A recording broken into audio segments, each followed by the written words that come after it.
Muy buenas noches, doctora Iracema.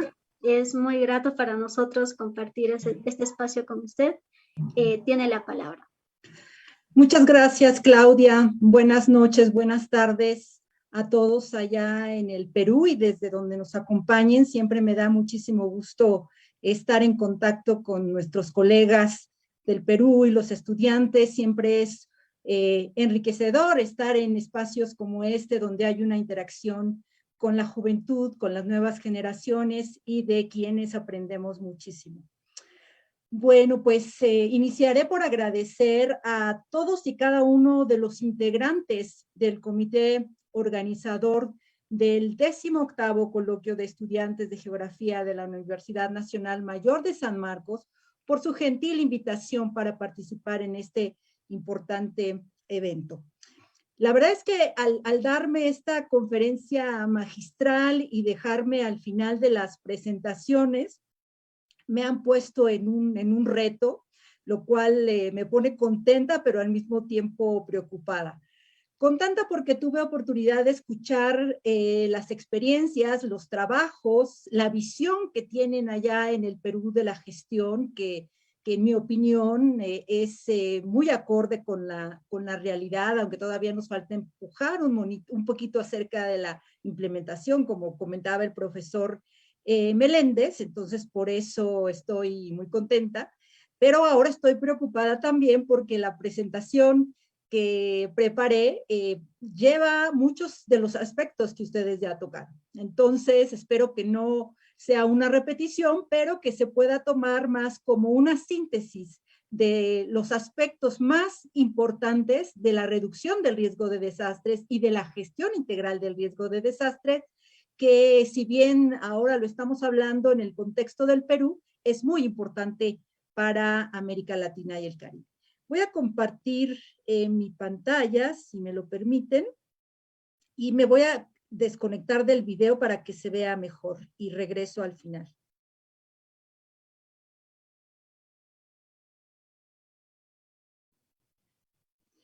¿Me podrían indicar si ya se ve la pantalla completa, por favor? Todavía no se observa. A ver, tú me indicas, por favor, Sí, Claudia. yo le confirmo cuando se pueda observar. Gracias. A ver, permíteme, creo que me compartí.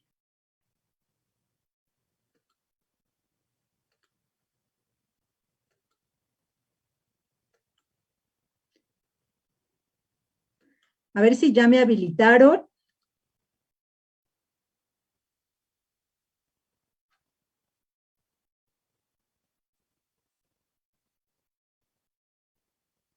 Ya está habilitado para que pueda compartir pantalla. ¿Y ya la pueden ver o todavía no? No, todavía no se puede observar, pero ya me informan que ya le han habilitado. Ok, entonces nuevamente la comparto. Ya, de acuerdo. Ahora sí ya vi que ya me habilitaron. Ok, nada más la voy a poner acá. Ahora sí se puede observar su pantalla. Gracias. Y ahora sí ya la ven en modo proyección, ¿verdad, Claudia? Sí, ya está en pantalla completa. Estupendo, muchísimas gracias. Bueno, el día de hoy voy a compartir con ustedes algunos aspectos relacionados con la gestión integral del riesgo de desastres, y ellos tienen mucho que ver con la geografía y, por supuesto, con la sociedad, como ya hemos escuchado.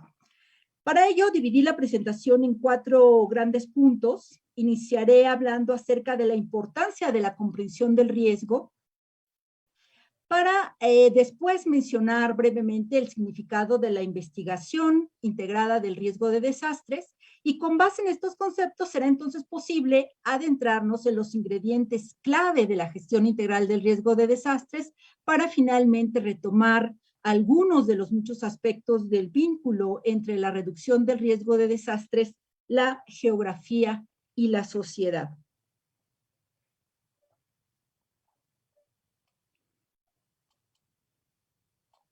Comprender el riesgo de desastres no es una tarea sencilla. Entender el riesgo requiere una visión integral, holística, que nos permita reconocer todas esas complejas interacciones de los sistemas sociales y ambientales en un contexto de cambio global.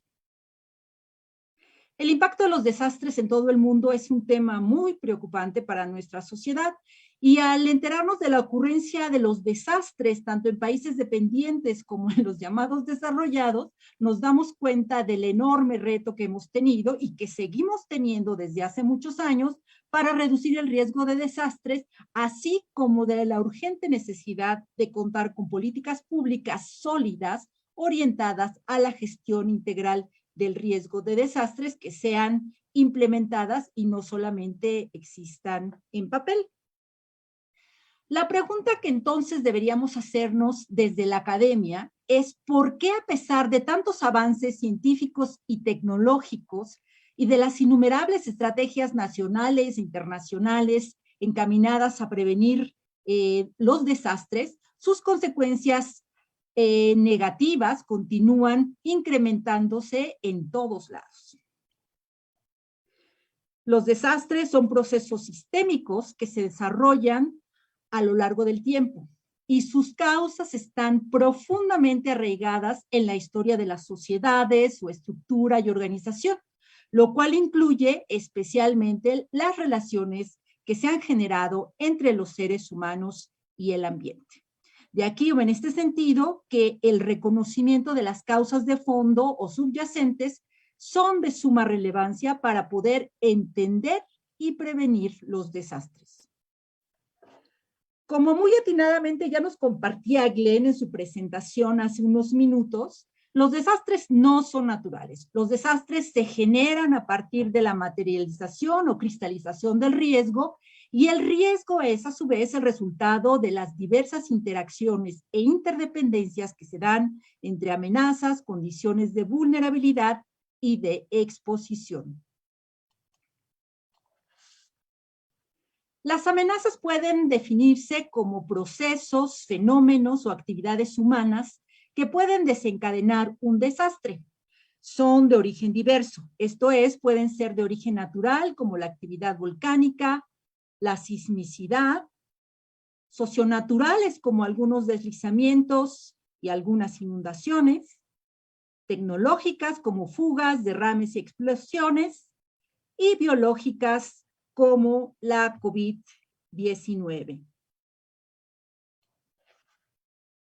La vulnerabilidad es una condición social que es muy compleja. Ya hemos escuchado hacer referencia a ella. Y entonces vamos a entender como vulnerabilidad al nivel de susceptibilidad o predisposición de una persona, una comunidad, los bienes o los sistemas a sufrir daño o efectos negativos desencadenados por la ocurrencia de diversas amenazas en función de una serie de factores y procesos físicos, sociales, políticos, económicos, institucionales y ambientales que se van construyendo a través del tiempo. Y la exposición a las amenazas de cualquier origen es un componente también esencial del riesgo de desastres y no es otra cosa, como ya escuchamos por ahí, que es la localización de personas, infraestructura, producción, riqueza, recursos naturales y otros elementos necesarios para el sustento y el bienestar social en relación con el impacto de las amenazas y sus posibles efectos negativos. El entendimiento de estos procesos de construcción social de riesgo es fundamental para elaborar políticas públicas orientadas a la gestión integral del riesgo de desastres y no solamente enfocarse en entender la dinámica de las amenazas o en la atención o respuesta ante las emergencias. Entonces, bueno, tenemos que la compleja causalidad y dinámica del riesgo de desastre requiere una investigación integrada basada en un enfoque transdisciplinario. Sin embargo, este tipo de investigación no se está haciendo tanto como se necesita. La investigación forense de desastres es uno de los enfoques que se pueden utilizar para la investigación integrada sobre el riesgo de desastre. Este tipo de visión, de perspectiva, se desarrolló a partir del modelo de presión y liberación de Blakey et al. Y junto con Alan Lavelle, Ian Burton y Anthony Oliver Smith tuvimos la oportunidad de publicar este tipo de perspectiva. Y entonces lo que hacemos es que en esta investigación forense de desastres se documenta cómo los desastres derivados del riesgo no ocurren solo por un factor, sino como resultado de una serie de procesos e interacciones que se desarrollan en el tiempo. En consecuencia, la investigación forense de desastres tiene el objetivo de contribuir a la reducción del riesgo de desastres a partir de la comprensión de las causas de fondo y los factores inductores del riesgo de desastres. En esta imagen podemos observar una serie de componentes que representan los elementos fundamentales para entender cómo se construye el riesgo. Y todos ellos, como pueden observar, están cimentados en la sociedad. Uno de los mensajes más importantes es que el entendimiento del presente está inevitablemente conectado con el pasado y, en consecuencia, para entender el riesgo de desastres y los desastres, necesitamos identificar y comprender las causas de fondo y los factores inductores o impulsores del riesgo, de los cuales derivan las diversas dimensiones de vulnerabilidad y exposición y, por ende, de la construcción social del riesgo. Los factores subyacentes o causas de fondo son procesos o condiciones vinculados con los aspectos históricos del desarrollo, asociados con decisiones y prácticas políticas, económicas y territoriales que han transcurrido a lo largo de la historia. Los factores inductores del riesgo son aquellos que producen y aumentan los niveles de vulnerabilidad y exposición de una comunidad, de una sociedad o un sistema y determinan la dinámica del riesgo de desastre en un espacio geográfico determinado. Entonces, el entendimiento de estos procesos de construcción social del riesgo es fundamental para elaborar políticas públicas orientadas a la gestión integral del riesgo de desastre y no solamente enfocarnos en la atención a las emergencias, ya que el desastre ocurrió. Para dejar estos conceptos un poquito más claro, veamos nuevamente esta imagen en la que queremos reflejar que los procesos y la toma de decisiones territoriales y de desarrollo por parte de la sociedad son de suma relevancia en la configuración del riesgo. Por ello, como señalábamos en la anterior diapositiva, las sociedades figuran nuevamente aquí como la base más importante. Tomemos el ejemplo del caso de los desastres desencadenados por sismos en la Ciudad de México.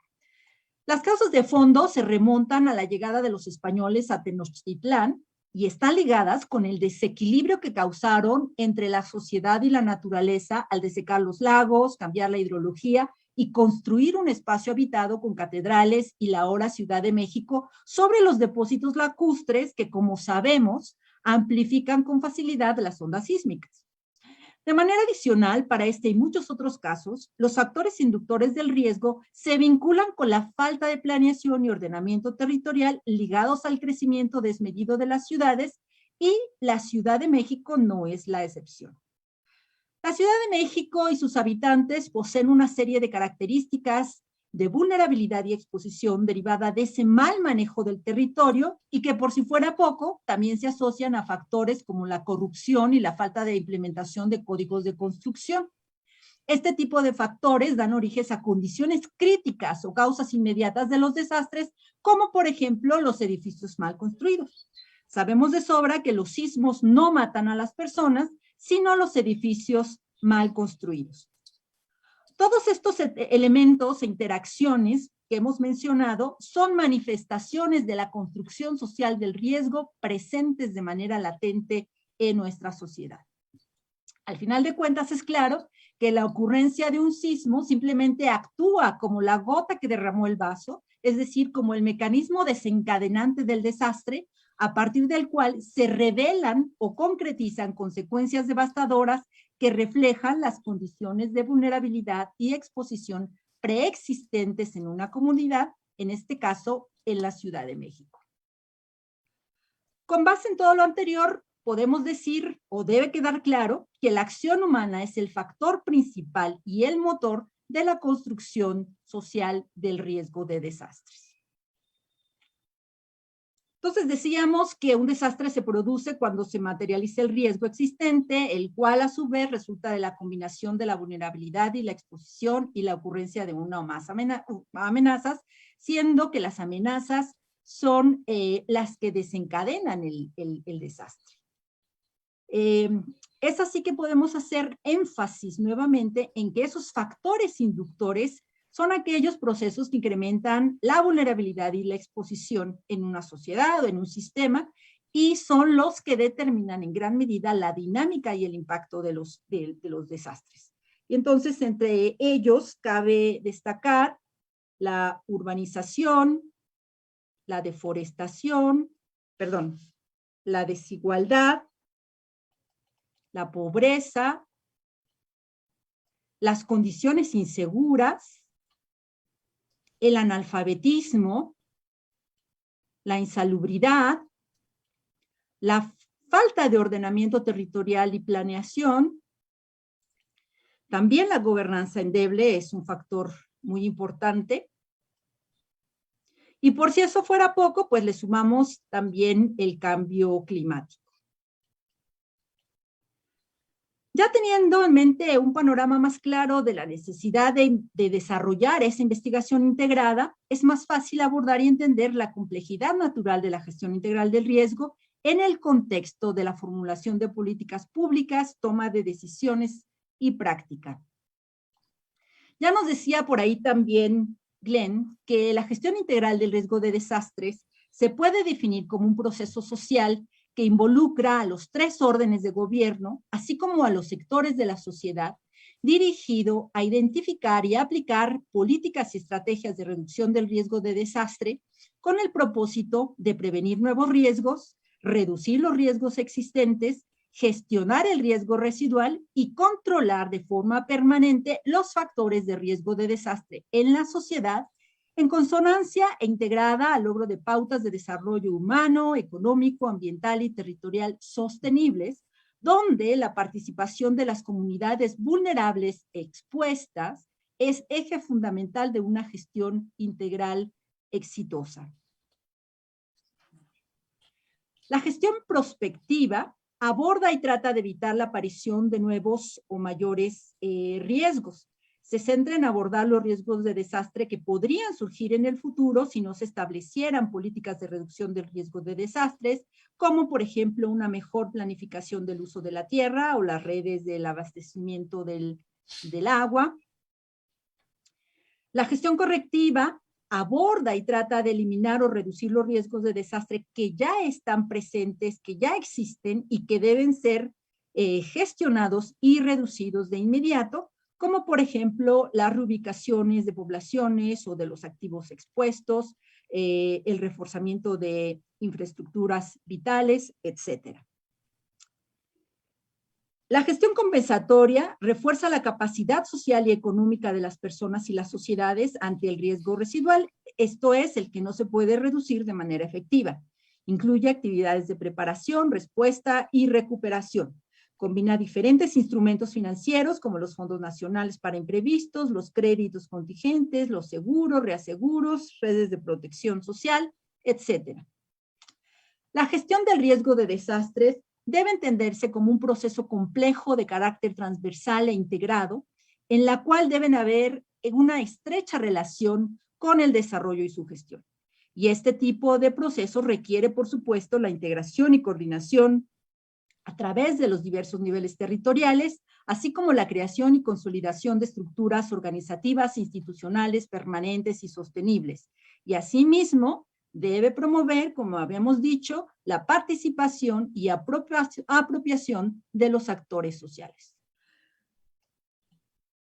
Existen 6 procesos claves de la gestión integral del riesgo de desastres. Generar conocimiento sobre el riesgo, prevenir el riesgo futuro, reducir el riesgo existente, preparar la respuesta, responder y rehabilitar, y recuperar y reconstruir. Dichos procesos deben ir acompañados por procesos de dirección y apoyo que incluyan el desarrollo de una base normativa institucional, la planificación y organización de la intervención, la consecución y disponibilidad de recursos, información y educación, así como seguimiento, evaluación y control.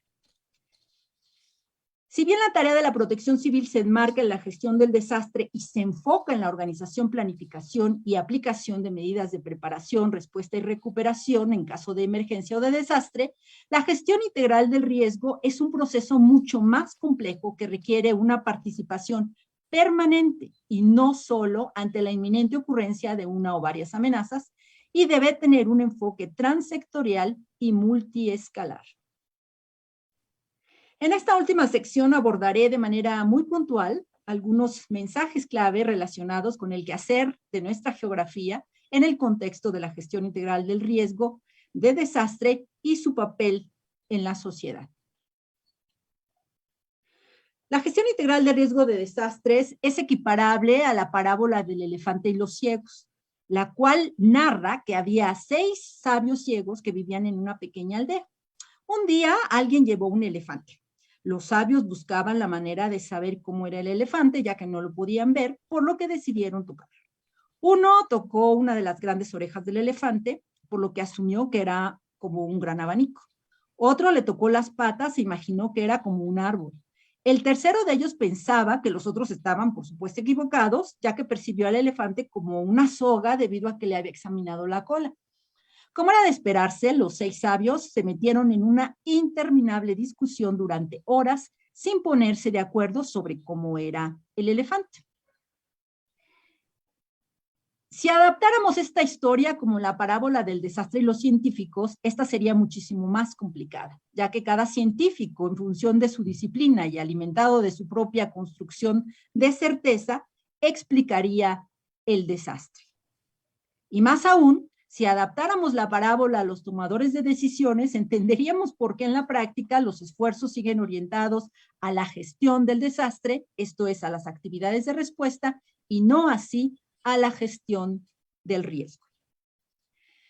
En las últimas décadas ha habido un gran desarrollo en la investigación relacionada con amenazas de índole diversa, especialmente de aquellas de origen natural, como la actividad volcánica y la sismicidad, tsunamis, etc. Como bien sabemos, la comprensión de la dinámica de este tipo de amenazas desde diversos enfoques disciplinarios se ha incrementado a partir de la mejora de la instrumentación, monitoreo, mapeo, modelado, pruebas de campo y mediciones de laboratorio, así como herramientas y métodos de detección remota y terrestre más precisos para las observaciones del terreno y la interpretación visual, junto con el desarrollo de diversas plataformas y sistemas de información geográfica y, por supuesto, el desarrollo técnico de sistemas de alerta temprana. Sin embargo, a pesar de la generación de todo este conocimiento, aún es necesario considerar sistemáticamente los aspectos relacionados con los factores impulsores del riesgo en términos de vulnerabilidad y exposición de las poblaciones y sistemas de una manera más articulada con la comprensión de las causas de fondo y la dinámica de esas amenazas. Muchas de las investigaciones en este tema aún se desarrollan con enfoques mono y multidisciplinarios, por lo que es necesario realizar investigaciones de tipo integral en las que el entendimiento de tanto las dimensiones sociales como físicas o ambientales nos brinde la oportunidad de analizar sus orígenes, desarrollo y consecuencias en tiempo y espacio. La participación de todos los enfoques disciplinarios es de suma relevancia para la investigación integrada del riesgo de desastres, y uno de los aspectos más complejos es su naturaleza transdisciplinaria. La transdisciplina es un proceso colaborativo que implica la integración de participantes académicos y no académicos con el fin de canalizar las convergencias entre la ciencia y la práctica. Requiere de enfoques participativos y multimetodológicos orientados a la identificación, intervención o solución de una serie de compromisos prácticos asociados a temas de relevancia a escala local y regional en contextos específicos. El fin último de la transdisciplina es la coproducción de conocimientos y la capacidad de transferirlos a la formulación de políticas y prácticas. La transdisciplina es sin duda una aspiración, un deseo y especialmente un gran reto. Y es aquí donde la naturaleza de la geografía brinda una buena oportunidad de colaboración y trabajo transdisciplinario, ya que a partir de la vinculación del conocimiento de la dinámica de nuestro planeta con los aspectos sociales y ambientales, es factible tener una mayor incidencia en el campo de la gestión integral del riesgo de desastres. Los geólogos, geofísicos, vulcanólogos, ingenieros, entre otros, aportan indudablemente conocimiento muy valioso para entender la dinámica de las amenazas naturales, para así poder concertar su labor con la de los sociólogos, psicólogos, economistas, antropólogos y otros expertos de disciplinas sociales, quienes contribuyen al entendimiento de diversos aspectos de la vulnerabilidad y exposición. Es importante, por lo tanto, aprovechar la manera en que la geografía puede abordar el estudio de las amenazas para complementar los análisis de vulnerabilidad y exposición desde una mirada espacio-temporal, para tratar de caminar hacia un verdadero enfoque inter- y transdisciplinario. Finalmente, a manera de conclusión, me gustaría subrayar que el enfoque de la ciencia no debe limitarse a proporcionar la información correcta en el momento adecuado para las personas adecuadas, ya que la investigación científica también debe ser útil, utilizable y utilizada. No obstante, debemos estar conscientes de que no existe un camino directo y rápido para construir una interfaz sólida entre la geografía y la formulación de políticas públicas, la toma de decisiones y la práctica, a menos de que se lleve a cabo una investigación integrada sobre el riesgo de desastres. Y en esta, así como en la gestión integral, la geografía juega un papel fundamental e irreemplazable. Muchas gracias por su atención.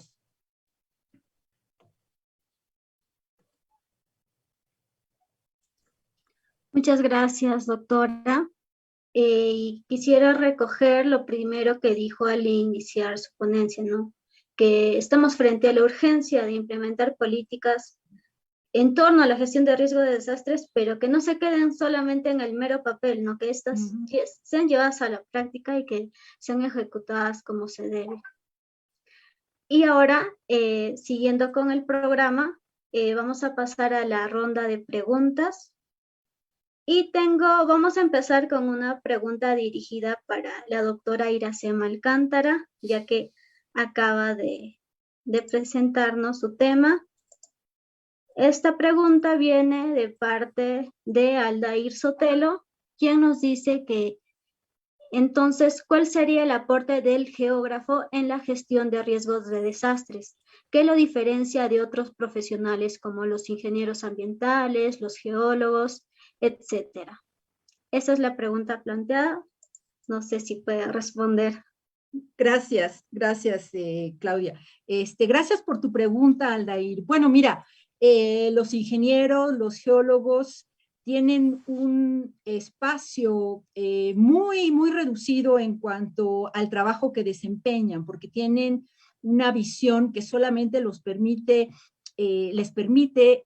entender y analizar los problemas con una perspectiva monodisciplinaria. La geografía, sin meternos en discusiones epistemológicas, ni teóricas, ni nada de eso, tiene la riqueza de poder tener una visión que articula las ciencias sociales y también las ciencias naturales, por lo que el entendimiento de las amenazas y de la vulnerabilidad y la exposición desde un punto de vista espacial y temporal, que es uno de los objetivos de la geografía, puede brindar la posibilidad realmente de hacer gestión del riesgo. Si tú pones a un vulcanólogo a hacer gestión del riesgo de desastre, solamente te va a decir, por ejemplo, que la erupción del volcán, porque es un volcán poligenético, va a tener diferentes fases y en función de la química del magma, si es más ácido, va a tener erupciones más de tipo explosivas, si es más básico, efusivas, etcétera. Un ingeniero, por lo general, no visualiza la parte de la sociedad.